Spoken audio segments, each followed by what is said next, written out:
This is so raw and unfiltered. It's my first video.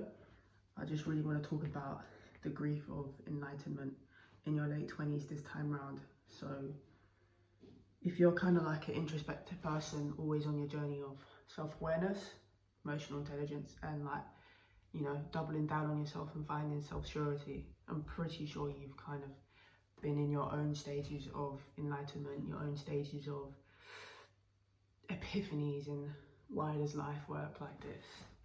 And I always had like a kick up feeling when I was in my later teens and early 20s when I felt this way, because I kind of always got on or got off of the fact that I'm kind of ahead of everyone. If you don't know, I had a business when I was like 18, 19. I used to have an e-com brand, and then I used that to go to drama school. But that whole journey, sometimes it's a very lonely, very, very lonely journey when you decide to kind of go off and do something that your peers are not doing. And you find on TikTok now, us Gen Zs, we are straying away from the norm a lot younger, a lot earlier. So the idea of going to the internet to kind of talk about the differences or the indifferences of being on your own journey, we see it a lot in the youth. And I'm seeing it a lot. That's probably why you're brought on this page. But people don't really talk about it when we get a little bit older, because it's no longer external. It's no longer of like, I'm using this to really help me feel good about myself because I'm different, I'm more mature or whatever. I think as you get older, we've all experienced worldly things. And when I say worldly things, I mean, for my sake, relationships, being in romantic relationships, dealing with breakup, understanding that song when we were a kid and bar for bar, every lyric. Now I get it, Chef's Kids. Canon events, common events, going to the local hotspot, to the club, experiencing this thing on holiday, experiencing this thing as a girl, experiencing this thing as a millennial, just worldly things. But you get to a point when you're maybe 30, maybe you're 26 or 5 or 7, 28, 29, you do get to a point where you ask yourself, how many times do I want to have this feeling of self-awareness, epiphany, I hate these things about myself, let me go heal. You get to an age where, healing's a constant journey, but it doesn't need to feel like a loop. It doesn't need to feel like a consistent cycle of unhinged, feral, heal, unhinged, feral, heal. And what I mean by that is because I'm an extremist person, it is 100% that way for me. But at some point you do get to a point where you see, if I just accept the enlightenment feeling, that the reason why I'm back and forth, the reason why I'm always extreme this, extreme that, this error, then I'm in this error. In 1 year I can go through multiple characters. The reason why that, of course, your life and you're evolving, but you've not doubled down on yourself because you've not found a version or a life that fits you yet. But when you hit a certain age, or when you get to a point where, okay, all these experiences start to feel a little bit similar, you're able to find what one is aligned to you, what version of you works. And that's enlightenment. But the grief comes from actually having to say goodbye. And that's the reason why a lot of people, when you get older, kind of the next stage of healing, a lot of men and women just go back to religion. And I don't blame people for that. Or go back to traditional ways. I am someone that I am very old school. I'm old school the way I date. I'm old school with the views. Even though I'm gay, my gender views are still traditional. Someone has to play the part, etc. Because these things, the Bible, Islam, Hinduism, these things teaches us the principle and the discipline that is needed, the actions needed to take every day when you're in your enlightenment era, to stay aligned and on the trajectory to keep moving in your path. But the grief, because we've now experienced worldly things. I want my relationship to work. I want a relationship. I want to have the money so I can have access to this thing. I can have access to this. I want to go to the club. I want to pop bottles. And these things are not bad. But the grief that comes from knowing, cool, if I want to stay in this feeling of epiphany, self-awareness, enlightenment, my actions need to be aligned. Doesn't mean it needs to be a permanent thing. Evolve, adapt, and be dynamic as a human being, because we're living in the world. But understanding that worldly things are just there for us to enjoy, but they're not for us to indulge and make it our surroundings. And that's the reason why I feel like when we live in a Western world, but that's why I feel like Western world is not the happiest world for people to kind of actually live and being and enjoy compared to third worlds. I feel like whenever I go on a holiday to third world country, I'm always like, I can live here, I can breathe. It's different. But in the Western world, we're here to make money and enjoy the fruits of our labor, but that's the permanent surroundings of our nature. And for the people that don't want to move, the people that don't feel this urge to leave the UK, to leave whatever Western world you're watching this from, it scares me. But when you're on your own journey of enlightenment, you also understand that you get why people just become off-grid. Because the worldly things are just, it's like when you have a diet,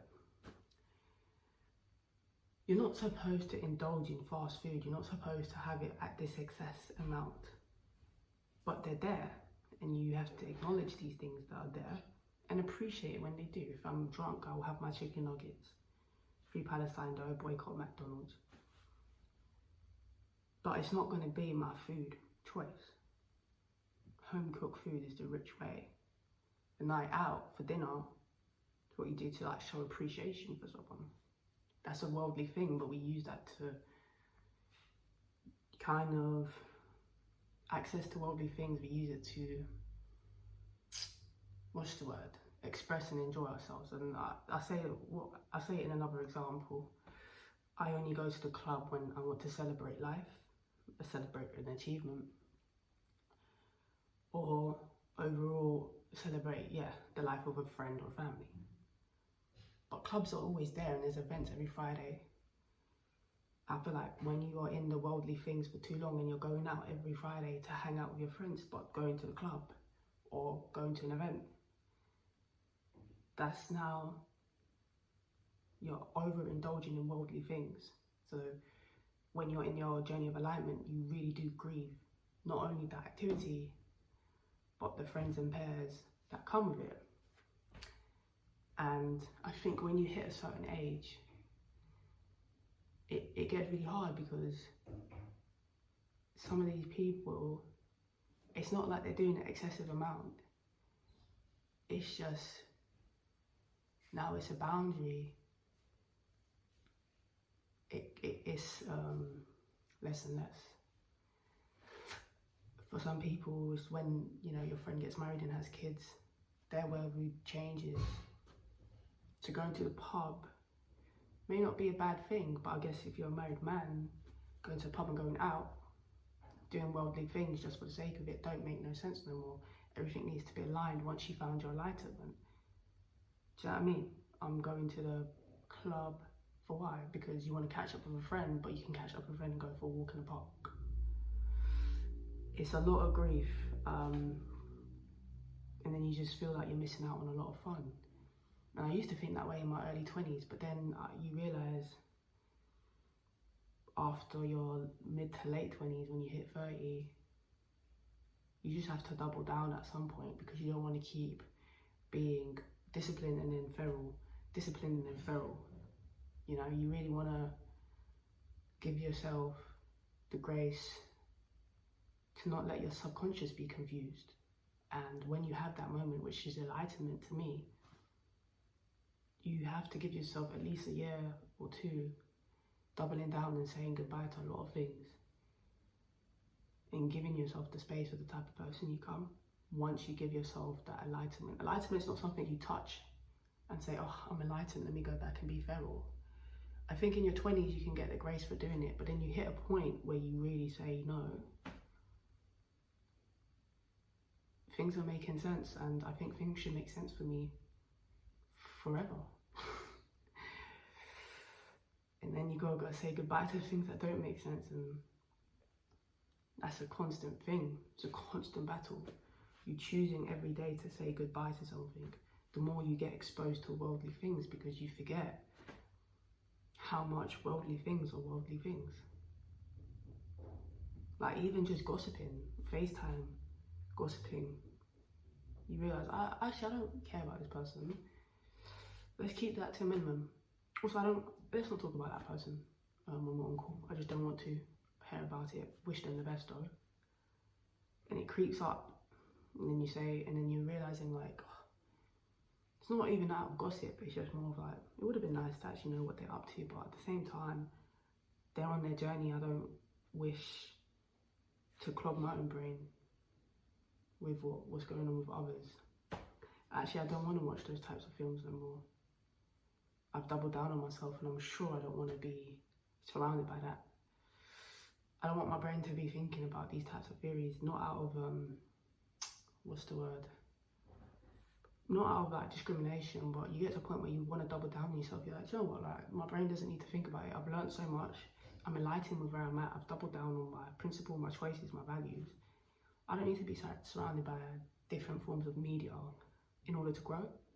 And when you hit late 20s and 30s, you're either going to stay confused, back and forth, have this friend here, this friend that, feral, and you're going to always end up in the home, in your four walls, confused. Just scrolling, finding the next, this is the reason why you're, how to da-da-da-da. No, you know yourself. You've probably hit epiphanies and self-awareness at some point when you were a teen in your 20s. You just have not done the work to double down and be like, this is what feels right for me. And these are my morals and values. So I'm only gonna consume, surround. I'll be aware and appreciate the indifference and the different things about me of worldly things. But what I take in and what I let stay with me becomes firmer. And you do become a stronger human being, but you most definitely grieve a lot. So my question for you is, what so far has been the biggest lesson in your 20s when it comes to enlightenment? And what have you done to keep that blessed feeling around you always? And what have you had to what was the hardest thing you kind of had to stop doing, or the boundary that you had to put up to give birth for this enlightened version of yourself, to live, breathe and stay in your body? That's my question for you guys. Comment below. I would love to know how everyone is doing on their journeys. This is my first video. Please give me grace, and we out.